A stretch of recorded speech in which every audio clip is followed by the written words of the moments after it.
Hello and welcome back to The Drive Back. Of course, my name is Garrett and I'm joined by my good friend and co-host Adrian. Hey there.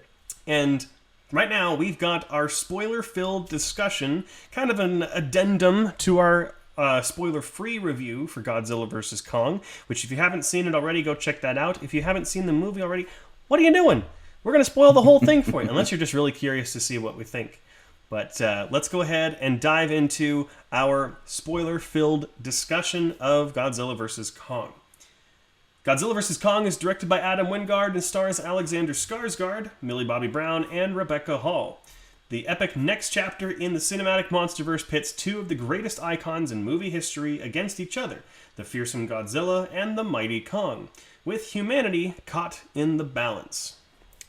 This is a movie of epic proportions, but there are things we could not talk about in our spoiler-free discussion that I'm sure we want to talk about. So let's go ahead. Obviously, drop a spoiler warning. Do not watch this video if you have any intention of watching Godzilla vs. Kong, because we will spoil the heck out of it. Let's just jump right into probably the biggest spoiler of the entire thing, Mechagodzilla, which, if you were following social media or the internet at all before this movie came out, you already knew it was going to be in the movie. I mean, Funko Pops released the figure before it was even shown in a trailer, as they usually do. But what did you think about the introduction of Mechagodzilla?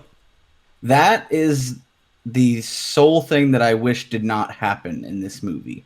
Really? Okay. Which I know might be surprising. It's cool to see the fight and everything, but now that we're past major spoilers, I think the whole point of this movie was one will fall, and by introducing a third party, no, one of them did not fall. They both team up against the common enemy, and then they're just cool with each other, and that's fine.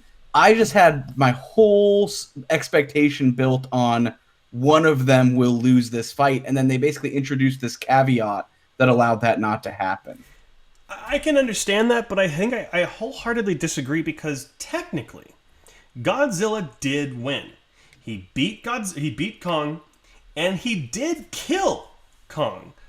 If you remember, his heart started He got to slow revived, down. yeah. He had to get revived to take out Mechagodzilla, which, in all intents and purposes, in all the spoiler discussion I've seen, everyone knows that Godzilla won. One did fall. So let's go ahead and clear that out real quick. Okay, I'll give you that, but my interpretation of how this was going to go was that one of these storylines would end.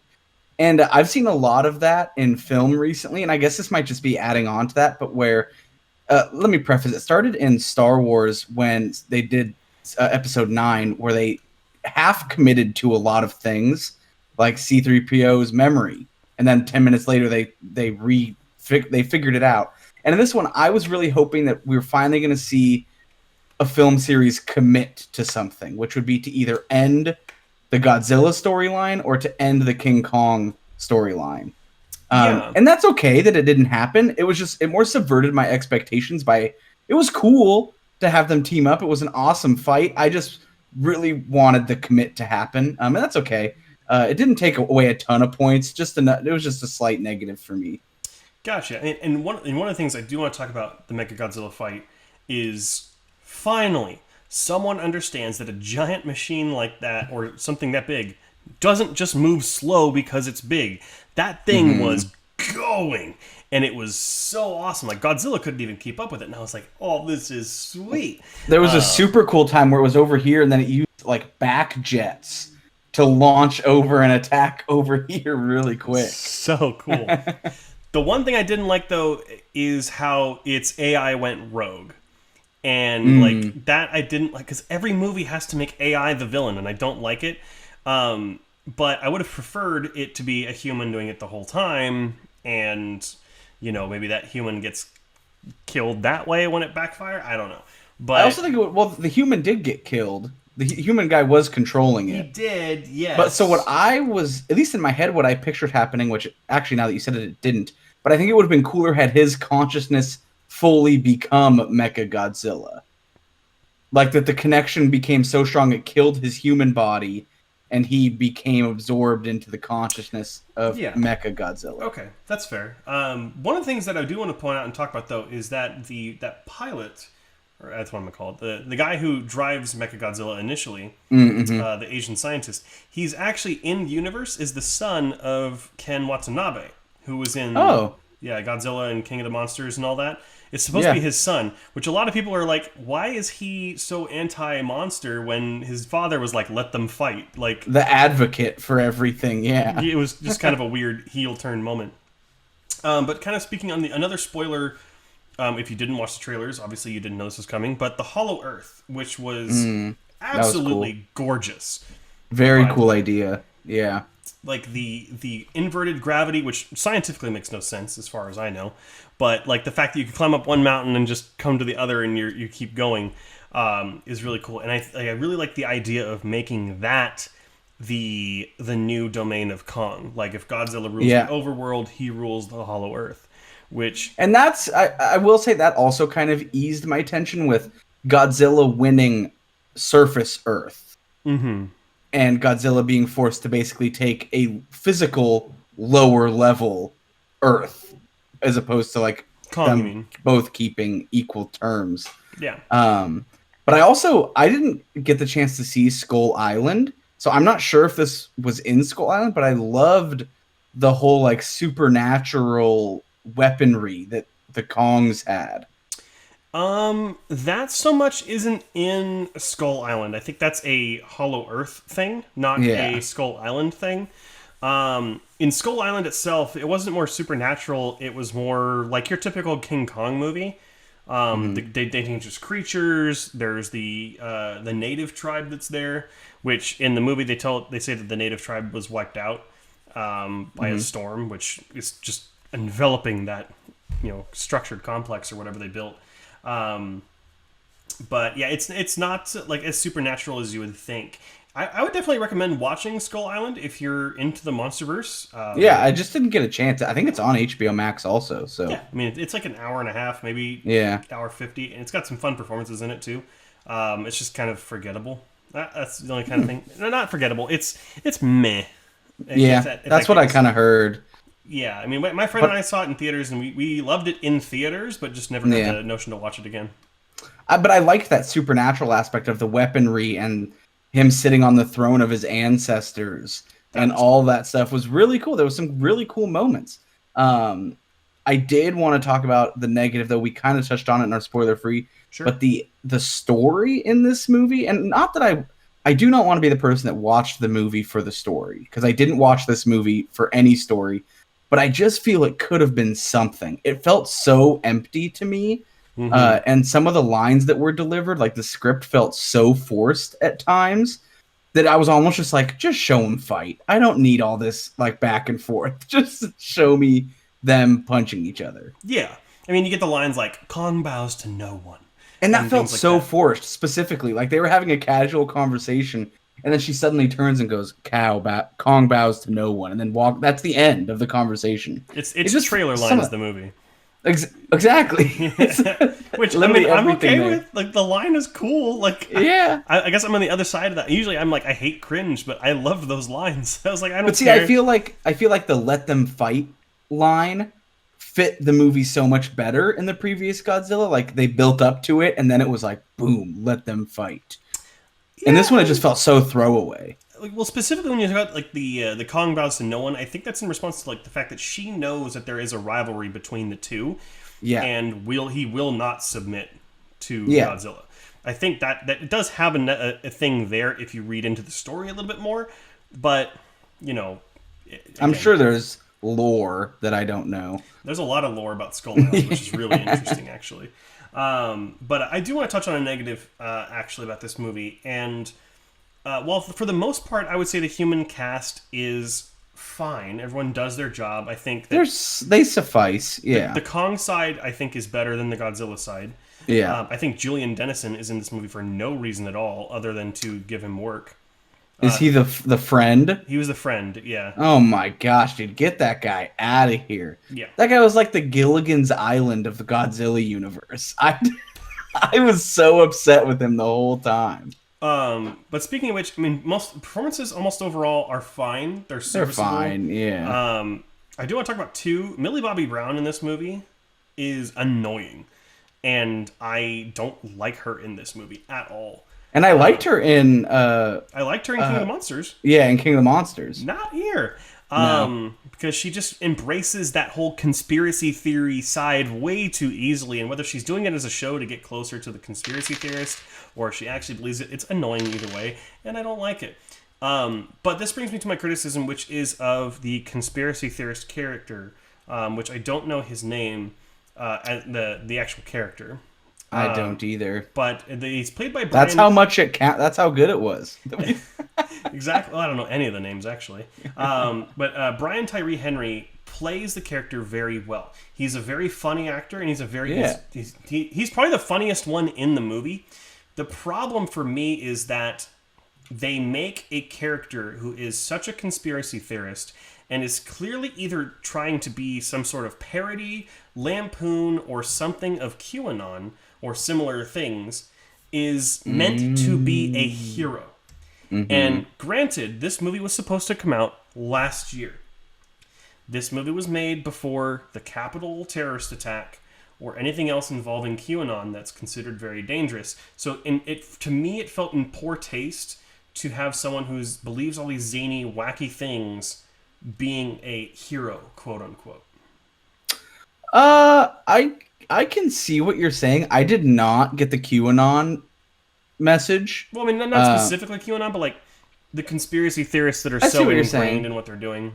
But I also think there's been a ton of movie. Like if you think of the movie Battleship, that was very similar. They always have that conspiracy nerd character. True. That ends up knowing the secret at the end. I feel like that's a big monster movie trope. Well, specifically that they have with this one, it was like when they go down into like the testing chamber for Mechagodzilla, and he's like, "Oh, this is your secretive Cabal sacrifice room, all right."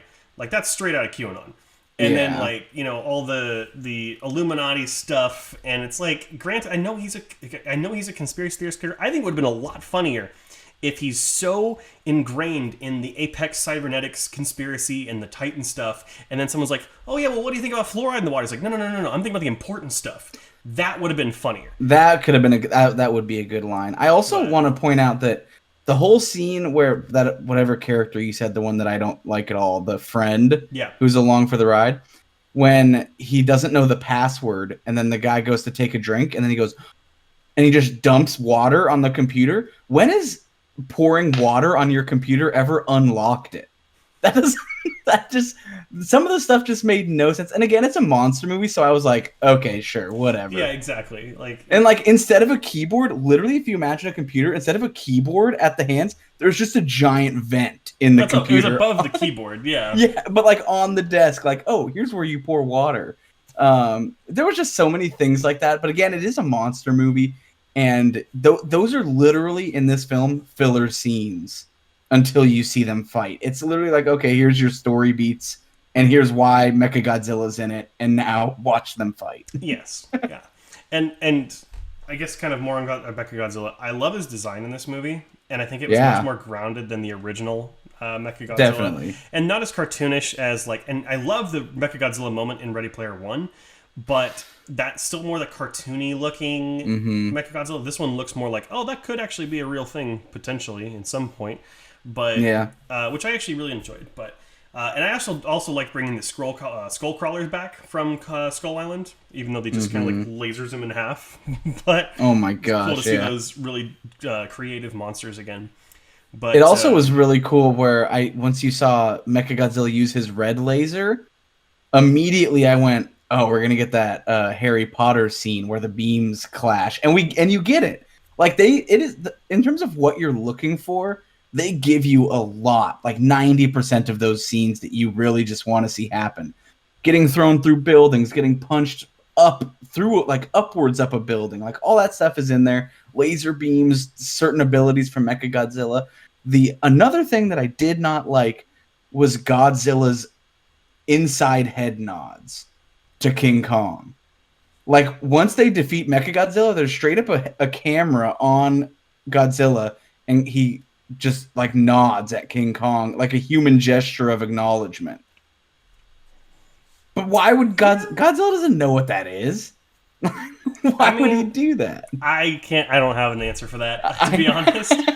Like for me, I think it's a nod back to the campiness of the original Godzilla movies, maybe. Could be, yeah. Because like one of the biggest positives of this movie is that you can tell that Adam Wingard, who I've listened to a couple interviews and read a couple of interviews with him, he is a huge fan of the source material. He loves the original stuff, and it shows in this movie. It really does feel like a modern version of those classic films, and I think that's probably the highest compliment I can pay this movie. And he sounds like the kind of guy who is very nostalgia driven and knows like what the fans are expecting. Which is good that he just got handed the Thundercats movie, so hopefully that turns out to be pretty good. Hopefully we get a good version. Cats. But but well, hopefully it stars Judi Dench. Fingers crossed for that one. Hopefully. But anything else you want to kind of talk about before we close this video out? No, I mean we already gave our scores. I believe I gave it a 72 and you gave it an 81. Mm-hmm. So definitely a movie worth seeing. This is definitely the must-see movie that's out right now. Like, if you're gonna go to the theater and see any movie, this is the one. Yes. If you're looking for that fun weekend movie or something to unwind, this is also that movie right now. It's checking a lot of boxes for what's needed and what is currently available. So I think it's a great movie to go watch. Don't expect to get attached to any characters. Just expect to see some brutal carnage at the world-class level. And it is something to behold for sure. Absolutely. And it is just super fun. If you have the chance to see it in IMAX, do it. Yeah, that's probably the best thing you can do for a movie like this. But hopefully, again, if you're watching this video, you've already seen it. So hopefully you did see it in IMAX. But that's going to go ahead and close out this review. I mean, we already gave our scores. Adrian, you gave it a 72 and 81. And I gave it an 81. So kind of, bringing those scores back for one more time. Definitely a fun time. If you have HBO Max and you don't feel safe going to theaters, I mean, there's no reason not to watch it. So, Adrian, what do we always like to say? I mean, we've already watched this movie, and hopefully they have. Yeah. Hopefully. So at this point, go watch a movie. There's a ton coming out. We have a lot of things that are finally have gotten dates, like Black Widow and a couple other movies. We have a lot to look forward to this year. There's a lot of stuff coming out online, especially on HBO Max. It's a subscription worth having right now. There's just a lot to look forward to. And just go watch any movie. There's always something out there that might be a diamond in the rough you haven't heard about, or maybe you have that Netflix list that's gotten so long it seems kind of insurmountable. But I'm sure there's a movie on there you could put on, and who knows? Maybe you'll like it. Or maybe you'll hate it. Let us know so we don't watch that one. Let us know. Exactly. But thank you guys for watching. Make sure you like, comment, subscribe. Follow us on social media for updates when new content is coming, whether it's the podcast, which comes out every Monday, or any other further video content coming that we have. We have a lot of videos planned that we would like to be doing. And if you also want to follow us or kind of see other stuff, other places, check our About Us section on the YouTube channel for links to where you can find us online, including my film blog, where I will actually start writing out full reviews for these. And I believe you can find both of us on Letterboxd as well if you have the app. So go out there and follow us there. But other than that, that's going to bring us to an end. We'll see you on the ride back next time on The Drive Back.